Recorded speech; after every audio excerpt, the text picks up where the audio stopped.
नमस्कार दोस्तों, ढोल में पोल चैनल में आप सब मित्रों का हृदय से अभिनंदन करता हूं।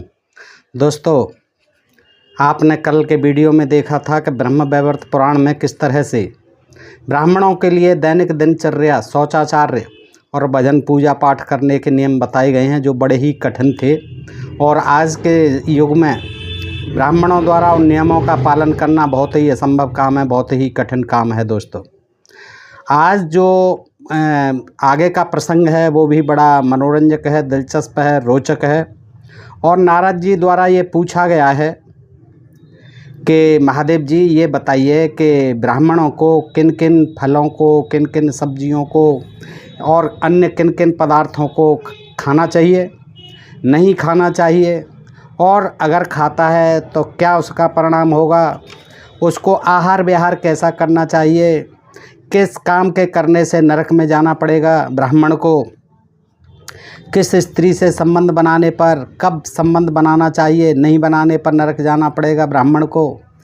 तो दोस्तों, ये भी बड़ा रोचक जानकारी है जो हमारे भगवान महादेव जी ने दी है, नारद जी को दी है। दोस्तों, तो आइए, आपसे अनुरोध करता हूँ कि ये छोटा सा वीडियो है, आप देख लीजिए। और ख़ास तौर से हमारे जो ब्राह्मण भाई हैं वो इसको अवश्य देखें, क्योंकि हो सकता है उन्होंने कभी ये ब्रह्म वैवर्त पुराण से ये प्रसंग नहीं पढ़ा हो। दोस्तों, आज पढ़ लीजिए, सुन लीजिए, देख लीजिए वीडियो, तो आपके भी काम आएगा और आप नरक जाने से बच सकते हैं। जिन जिन पदार्थों को आप खा रहे हैं उनको आज से ही बंद कर दें दोस्तों, क्योंकि उनके खाने से ब्राह्मणों को नरक जाना पड़ेगा। और जो जो कर्म कुकर्म सुकर्म कर रहे हैं उनको भी देख लो कि कौन से सुकर्म करने हैं, कौन से कुकर्म नहीं करने हैं, ताकि नरक में नहीं जाना पड़ा। दोस्तों, तो आइए देखते हैं दोस्तों कि ब्राह्मणों के लिए भक्षाभक्ष और कर्तव्य का निरूपण क्या करना चाहिए, क्या नहीं करना चाहिए। इसका निरूपण है पृष्ठ 97 है, ब्रह्मखंड है दोस्तों। और ये जो है ब्रह्म वैवर्त पुराण है, संक्षिप्त, गीता प्रेस गोरखपुर है। दोस्तों, इसमें बड़ा ही दिलचस्प जानकारी है, आइए देख लेते हैं। नारद जी ने पूछा, प्रभो, गृहस्थ ब्राह्मणों, यतियों, वैष्णवों, विधवा स्त्रियों और ब्रह्मचारियों के लिए क्या भक्ष्य है, यानी क्या खाना चाहिए, और क्या अभक्ष्य है, नहीं खाना चाहिए।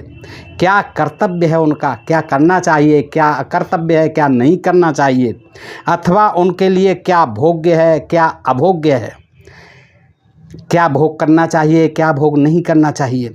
आप सर्वज्ञ, सर्वेश्वर और सबके कारण हैं, अतः मेरी पूछी हुई सब बातें बताइए। महादेव जी ने कहा, हे नारद, सुनिए, कोई तपस्वी ब्राह्मण चिरकाल तक मौन रहकर बिना आहार के ही रहता है। कोई ब्राह्मण जो कुछ नहीं खाता, लंबे समय तक मौन रह कर के ही बगैर आहार के ही रह लेता है। कोई वायु पीकर ही रह लेता है, वायु से ही अपना काम चला लेता है। और कोई फलाहारी होता है। कोई गृहस्थ ब्राह्मण अपनी स्त्री के साथ रहकर यथोचित समय पर अन्न ग्रहण करता है, अपनी पत्नी के साथ अन्न ग्रहण करता है। सुबह शाम जो है पत्नी को बिठा लेता है, साथ भोजन करते हैं। ब्राह्मण जिनकी जैसी इच्छा होती है वे उसी के अनुसार आहार करते हैं।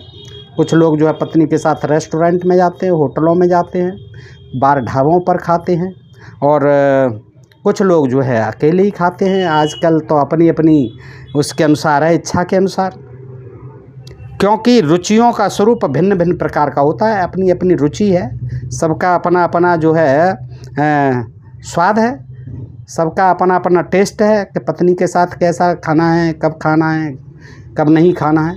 तो अपनी अपनी ये रुचि है। आगे कहते हैं, गृहस्थ ब्राह्मणों के लिए हविष्यान्न भोजन सदा उत्तम माना गया है। हाँ, जो गृहस्थ ब्राह्मण हैं उनके लिए हविष्यान्न यानी हविष्य का अन्न, यज्ञ में जो दिया जाता है वो अन्न जो है खाने के उत्तम माना गया है।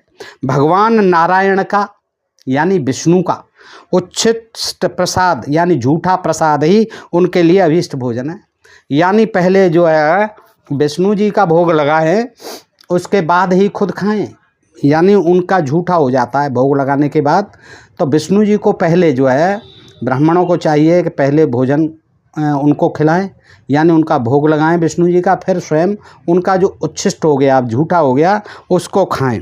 जो भगवान को निवेदित नहीं हुआ है वह अभक्षणीय है, यानी जो भी पदार्थ, जो भी खाद्य पदार्थ, जो भी भोजन विष्णु जी को भोग नहीं लगा है जिसका, वो नहीं खाना है, वो अखाद्य है, अभक्षणीय है।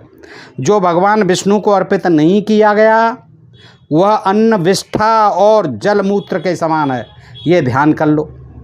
पहले विष्णु जी को खिलाना है, भोग लगाना है, और उसके बाद उनका जो झूठा बचा हुआ है वही खाना है। अन्यथा वह खाना जो भगवान विष्णु ने नहीं झूठा किया वो विष्ठा है।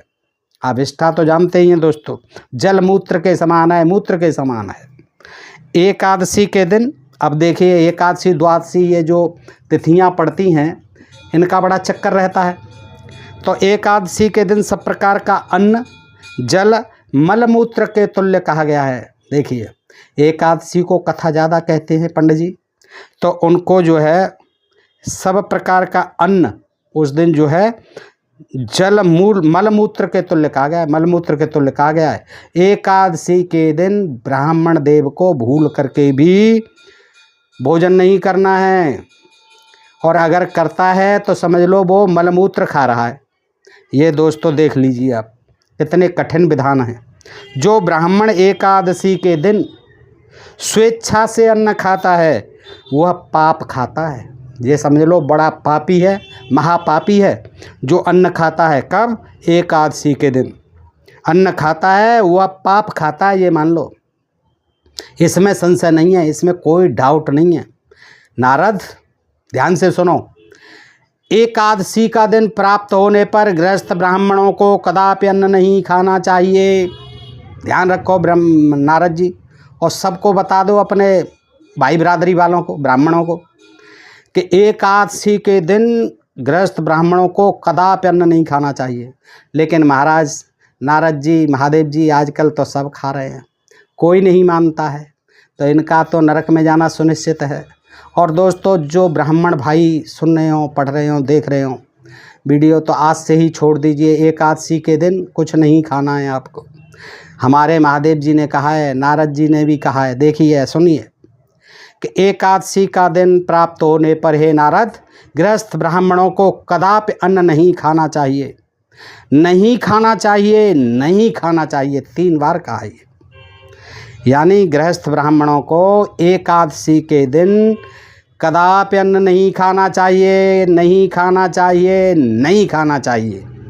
जन्माष्टमी के दिन, रामनवमी के दिन तथा शिवरात्रि के दिन जो अन्न खाता है वह भी दूने पातक का भागी होता है, दूने पाप का भागी होता है, जो जन्माष्टमी के दिन, रामनवमी के दिन और शिवरात्रि के दिन।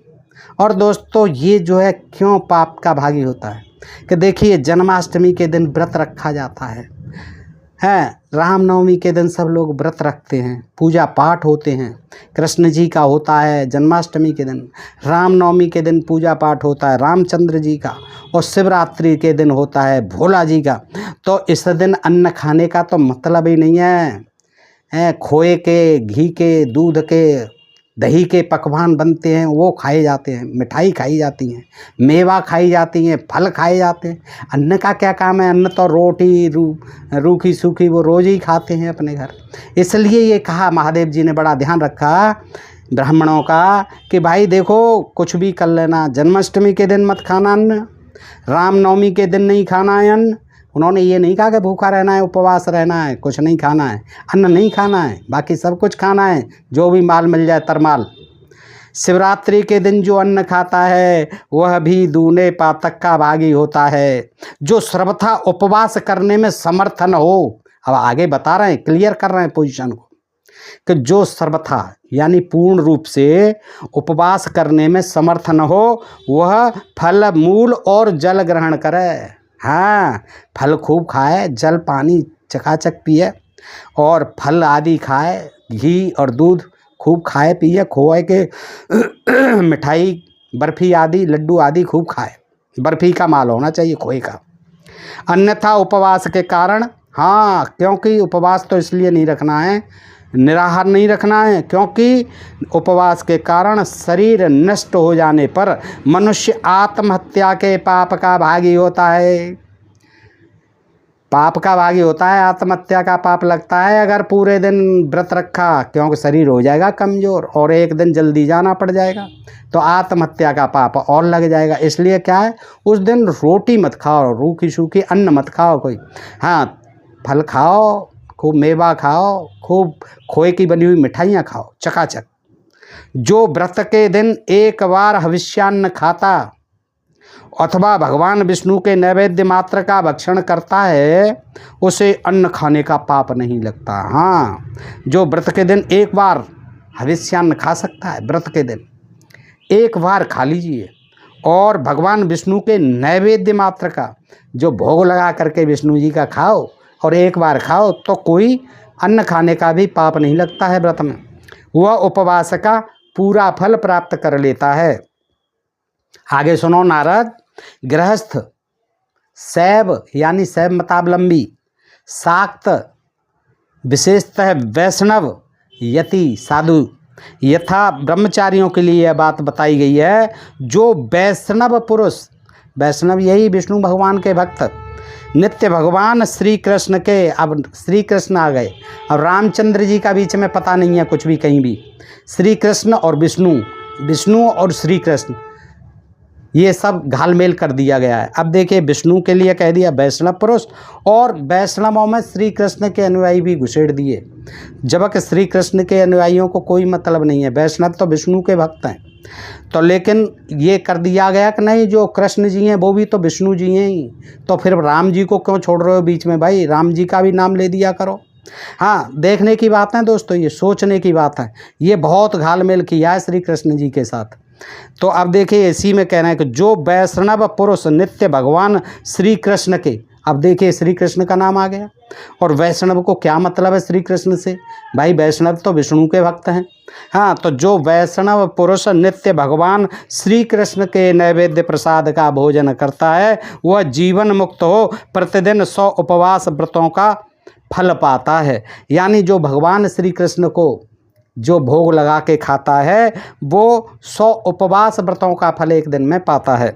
संपूर्ण देवता और तीर्थ उसके अंगों का संस्पर्श चाहते हैं, सारे जितने भी तीर्थ हैं और देवता हैं सब उसको छूना चाहते हैं, उसका स्पर्श चाहते हैं कि ये तो धन्य हो गया आदमी, श्री कृष्ण का भोग लगा करके खा रहा है। अच्छा, उसके साथ वार्तालाप तथा उसका दर्शन समस्त पापों का नाश करने वाला है। ऐसा जिसने श्री कृष्ण को एक बार भोग लगा के, ये ब्राह्मणों के लिए है दोस्तों, ब्राह्मणों ही की बातें हो रही हैं, आप अपने लिए मन समझ लेना, शूद्र और क्षत्रिय वैश्य जो है ये सब ब्राह्मणों के नित्य कर्म है, हेडिंग में ही दिया है शीर्षक, ब्राह्मणों के लिए भक्ष्याभक्ष्य तथा कर्तव्य का निरूपण है। तो आइए देखते हैं कि उसके साथ जो इस तरह से एक दिन भी व्रत कर लेता है, जो श्री कृष्ण का भोग लगा करके खाता है, उसके साथ छूने को मन करता है सभी तीर्थों का, देवताओं का, कैसे छीन लें तो हम धन्य हो जाएं। उसके साथ वार्तालाप करना चाहते हैं और उसका दर्शन करना चाहते हैं ताकि उनके भी समस्त पापों का नाश हो जाए। यतियों, विधवाओं और ब्रह्मचारियों के लिए तांबूल भक्षण निषिद्ध है। ब्राह्मणों के लिए नहीं, यतियों के लिए, जो साधु सन्यासी हैं, विधवाओं के लिए, विधवा नहीं खाएं कभी भूल के भी क्या, तंबाकू, और ब्रह्मचारी न खाएं तंबाकू, इनके लिए तांबूल, तंबाकू और पान खाना वर्जित है। आगे सुनो नारद, महादेव जी बता रहे हैं, देखिए दोस्तों कितना गूढ़ ज्ञान है, बड़ा दिलचस्प है, आप देखते जाइए दोस्तों। समस्त ब्राह्मणों के लिए जो अवक्ष है उसका वर्णन सुनो अब, जो नहीं खाना चाहिए ब्राह्मण को, कदापि नहीं खाना चाहिए। अब तांबे के पात्र में दूध पीना, तांबे के बर्तन में दूध नहीं पीना चाहिए, झूठे बर्तन में कोई चीज़ नहीं खानी पीनी चाहिए, अन्न में घी लेकर नहीं खाना चाहिए, और नमक के साथ दूध नहीं पीना चाहिए, क्योंकि ये गौमांस भक्षण के समान माना गया है। सुनते जाइए दोस्त। कांसे के बर्तन में, पहले कांसे पीतल के ज़्यादा चलते थे, तांबे के आदि के, तो कांसे के बर्तन में रखा हुआ एवं जो द्विज उठकर बाएं हाथ से जल पीता है वह शराबी माना गया है।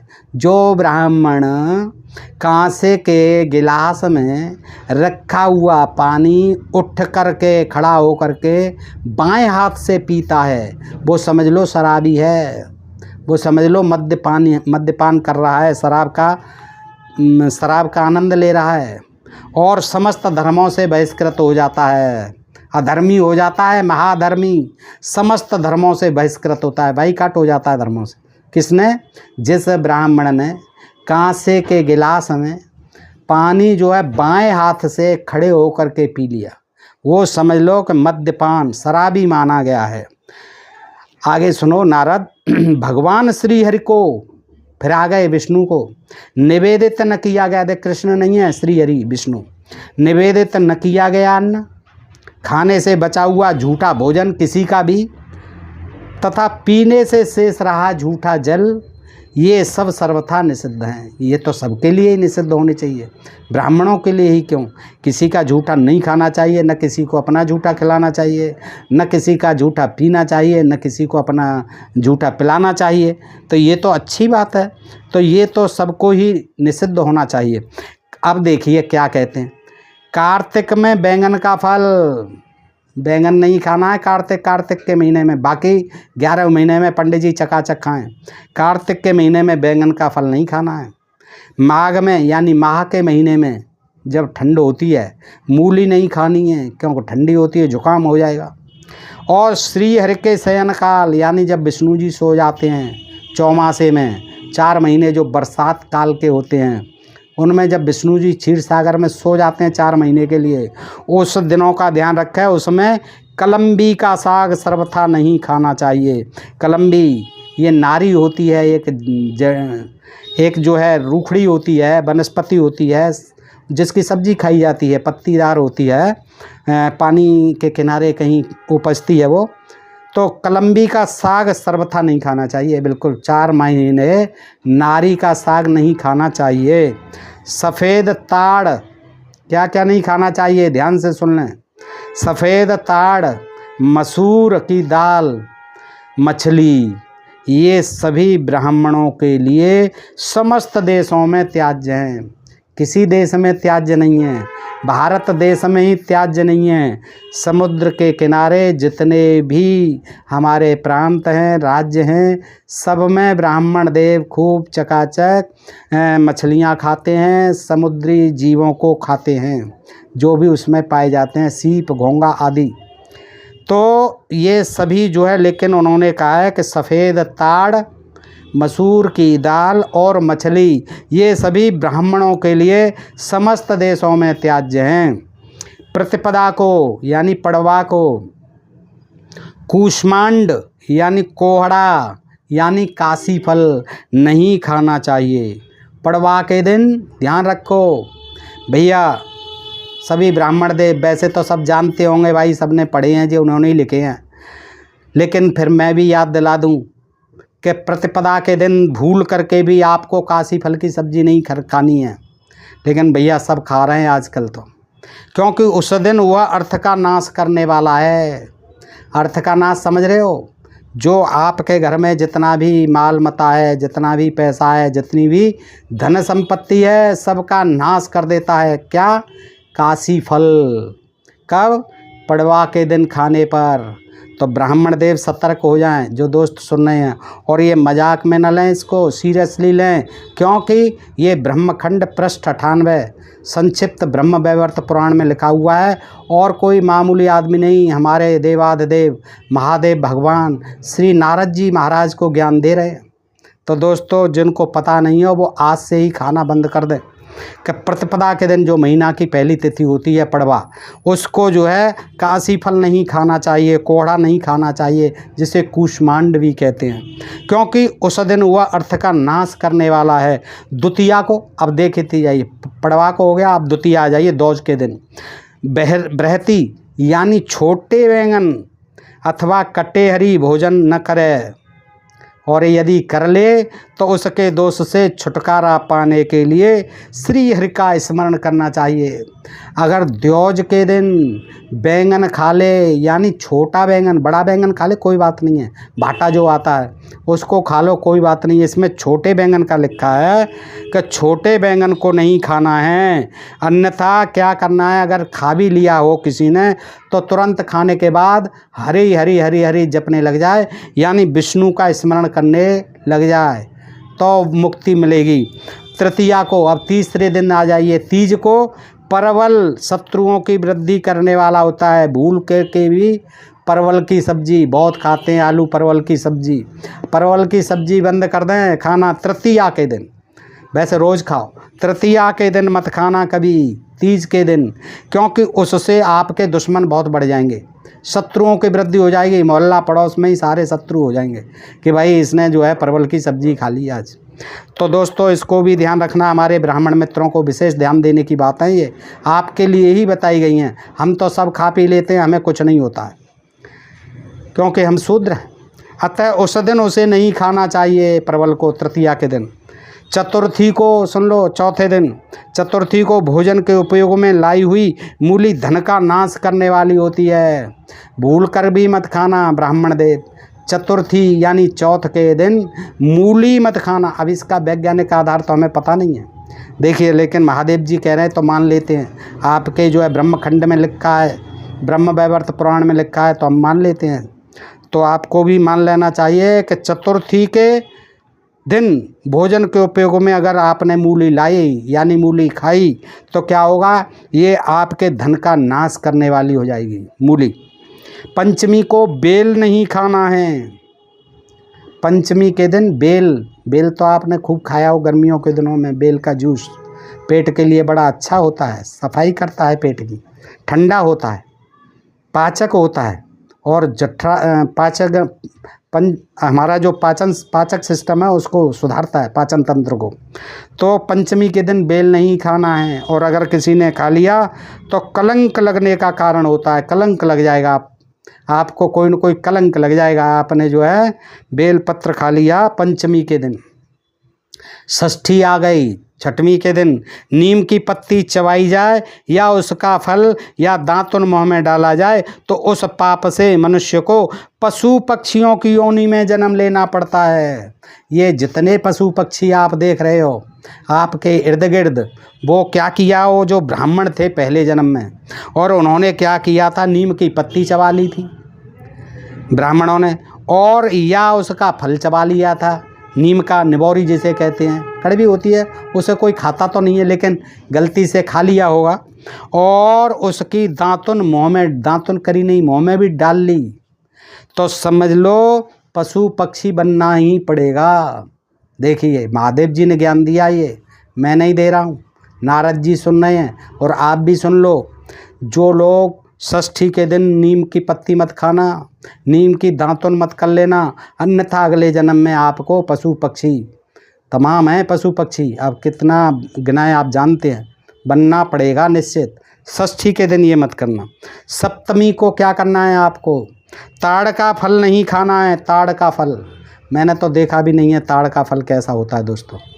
ताड़ की नाम, उसका ताड़ी का नाम तो सुना है, पी वो भी नहीं है कि ताड़ी खींची जाती है और वो कुछ नशा सा भी देती है, मादक पदार्थ होता है, मादक पेय होता है, ताड़ी का जो रस होता है जिसे ताड़ी कहते हैं। तो सप्तमी को वो नहीं, उसका फल नहीं खाना है, वह रोग बढ़ाने वाला और शरीर का नाशक होता है। ताड़ी पी सकते हैं उस दिन लेकिन ताड़ का फल नहीं खाना है। अष्टमी पर आ जाते हैं। अष्टमी को नारियल का फल खाया जाए तो उससे बुद्धि का नाश हो जाता है, पागल हो जाता है आदमी। कब? अष्टमी के दिन, आठवें के दिन। नारियल भूल के भी मत खाना, अगर किसी ने खा लिया तो समझ लो उसकी बुद्धि भ्रष्ट हो जाएगी, बुद्धि का नाश हो जाएगा। ठीक है, ये ध्यान रखना विशेष तौर से। और जो खाते हो अष्टमी के दिन बिल्कुल मत खाना, आज से बंद कर देना। नवमी को क्या खाना है, देखिए नवमी को लौकी नहीं खानी है, नवमी के दिन ये लौकी नहीं खानी है। और दशमी को कलम्बी का साग सर्वथा त्याज्य है। कलम्बी ये नारी से ही कहते हैं कलम्बी। कलम्बी का नहीं खाना है आपको, और नवमी को लौकी नहीं खानी है। और आपके यहाँ कुछ और कहते हो तो मुझे पता नहीं है दोस्तों कलम्बी क्या है। एकादशी को सिम्बी, सेम, एकादशी का भी ध्यान रखें। सेम की सब्ज़ी नहीं खानी है। कथा कहने जाएं ब्राह्मण देव तो कोई सेम की सब्ज़ी खिलाए मत खाना, बैंगन मत खाना, मूली मत खाना। ये तो कोई खाने की चीज़ है, ये घास फूस। अच्छे अच्छे माल खाइए। इसीलिए ये महादेव जी के द्वारा बतलवा दिया गया है। कह देंगे हमारे महादेव जी ने मना किया हुआ भाई, आज हम नहीं खाएंगे, ये चीज़ नहीं खाएंगे, नहीं तो हम नरक में जाएंगे, और आप खिलाएंगे तो आप भी साथ में जाएंगे। इसलिए जो अच्छे अच्छे माल खिलाओ। ये क्या, ये गाजर मूली ये क्या खाना।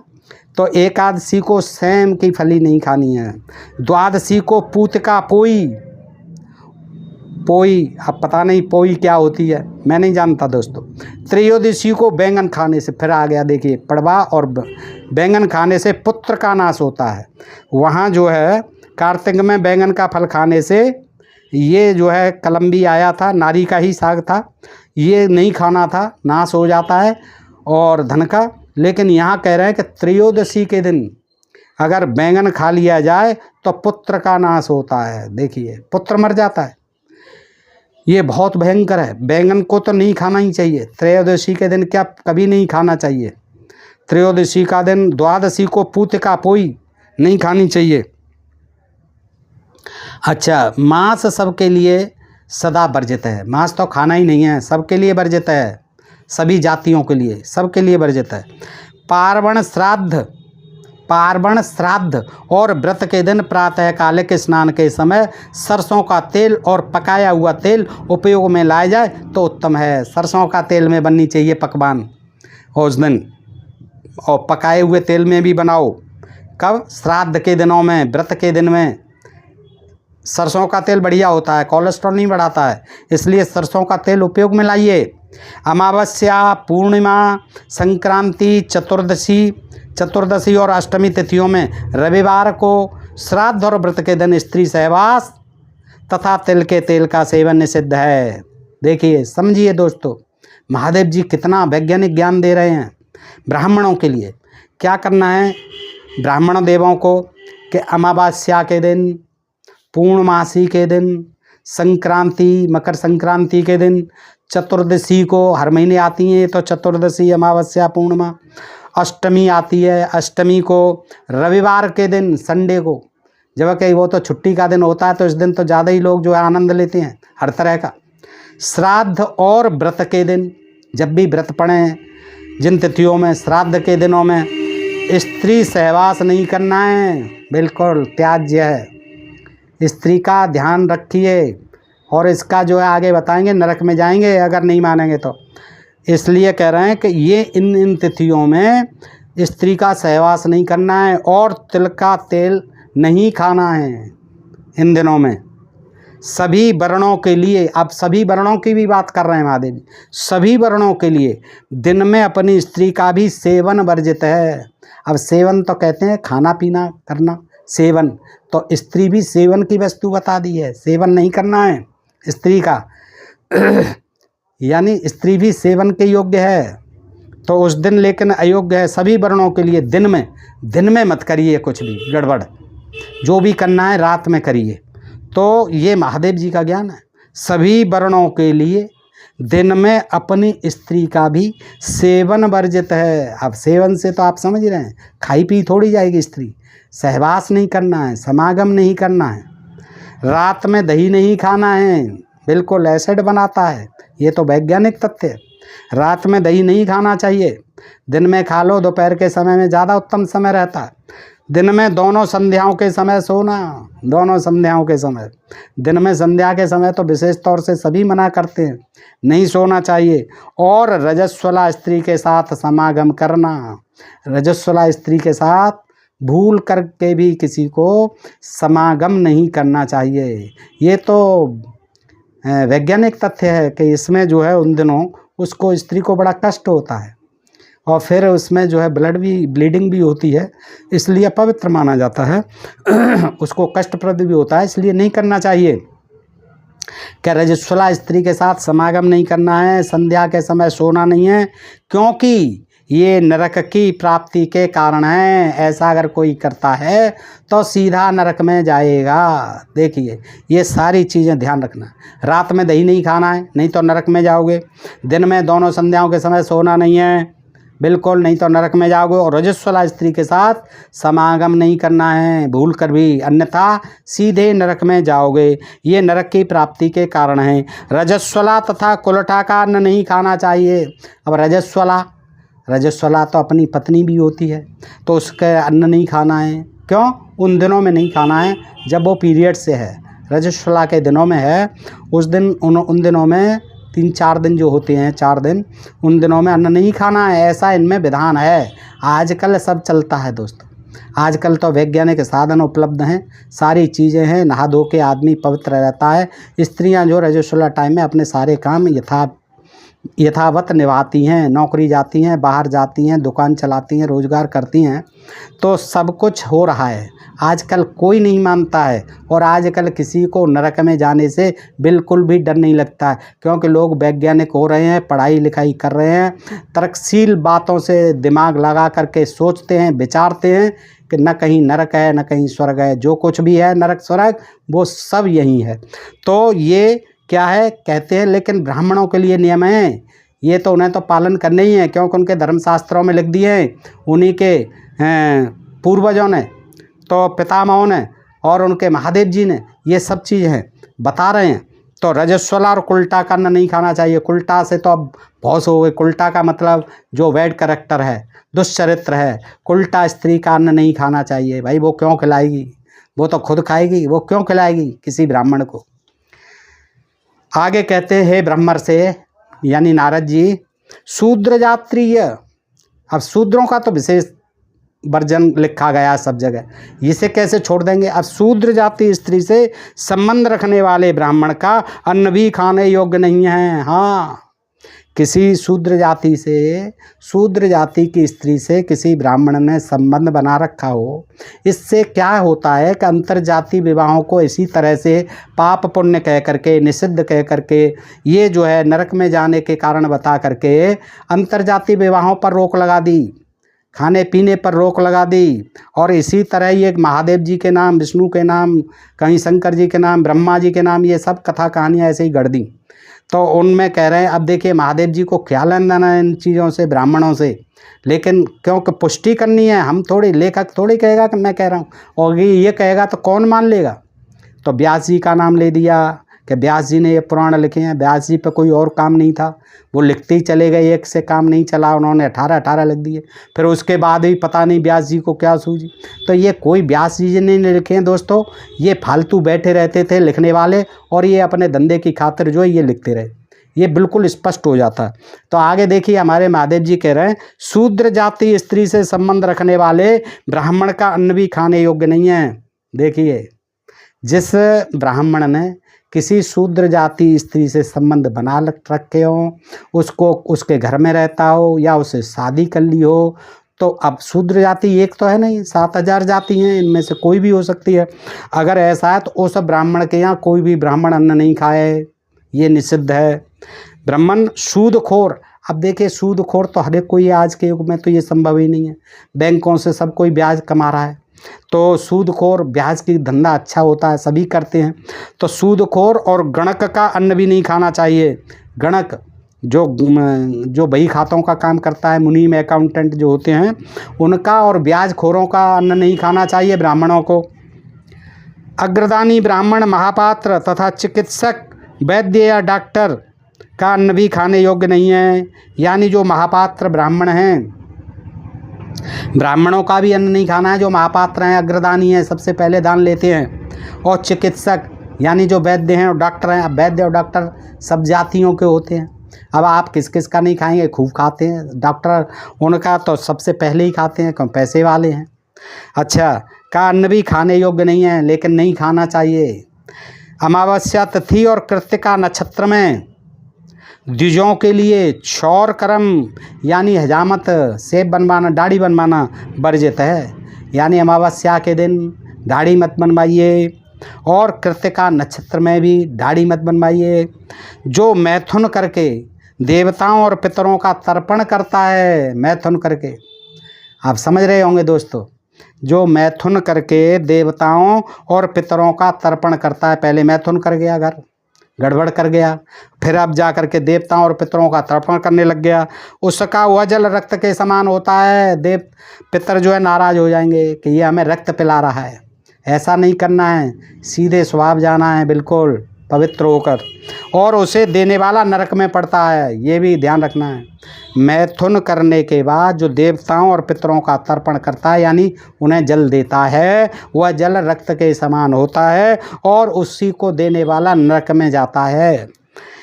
हे नारद, जो करना चाहिए और जो नहीं करना चाहिए, जो खाना चाहिए, जो नहीं खाना चाहिए ब्राह्मणों को, जो भक्ष है और जो अभक्ष है, वह सब मैंने तुम्हें बता दिया है। अब आप भी आगे बताते रहिए नारद जी, क्योंकि आप तो तीनों लोकों में घूमते हैं, सबको बता दीजिए। जिन ब्राह्मणों को ये पता नहीं हो बात, नारद जी बता दीजिए। और आजकल तो नारद जी कलयुग है, आप कहते हैं कलयुग में तो सब उल्टा पलटा हो गया है, कोई इन चीज़ों को मानता ही नहीं है। ब्राह्मण तो सबसे ज़्यादा इन नियमों को तोड़ रहे हैं दोस्तों, और क्यों नहीं तोड़ें, उनकी मजबूरी है।